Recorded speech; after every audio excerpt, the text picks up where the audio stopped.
जळगाव महानगरपालिकेची निवडणूक प्रक्रिया पार पडल्यानंतर आता वेध लागले आहे महापौर पदाचे। महानगरपालिकेच्या निकालानंतर आता इच्छुकांचे लक्ष महापौर पदाच्या आरक्षण सोडतीकडे लागले आहे।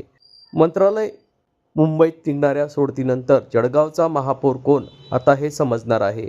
जळगाव महानगरपालिकेत आतापर्यंत प्रभारींसह 16 महापौर झाले असून आरक्षणानुसार महिला, अनुसूचित जमाती, अनारक्षित नागरिकांचा मागास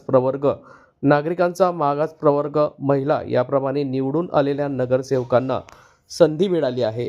दरम्यान विजयी नगरसेवकांची नावे राजपत्रात प्रसिद्ध होण्याची प्रक्रिया सुरू असून आरक्षण 2 पद्धतीने काढले जाऊ शकते।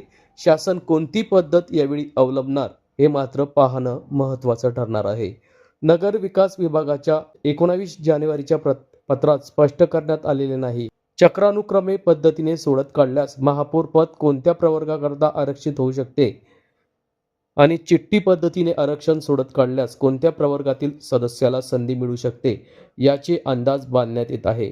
महानगरपालिकेत महायुतीमधील घटक पक्षामध्ये सर्वाधिक 46 जागा भाजपाला, 22 शिवसेना शिंदे गटाला तर 1 जागा राष्ट्रवादी अजित पवार गटाला मिळाली आहे। आरक्षण निघाल्यानंतर महापौर निवडीचा कार्यक्रम जाहीर होईल। विभागीय आयुक्त महापौर निवडीसाठी सभेची तारीख देतात। नामनिर्देशन दाखल करणे, अर्ज छाननी, माघारी आणि गरज भासल्यास मतदान या प्रत्येकासाठी वेळ दिला जातो। महापौर निवड झाल्यानंतर पुढील कालावधीत उपमहापौर, स्थायी समिती सभापती, प्रभाग समिती सभापतींची निवड केली जाईल।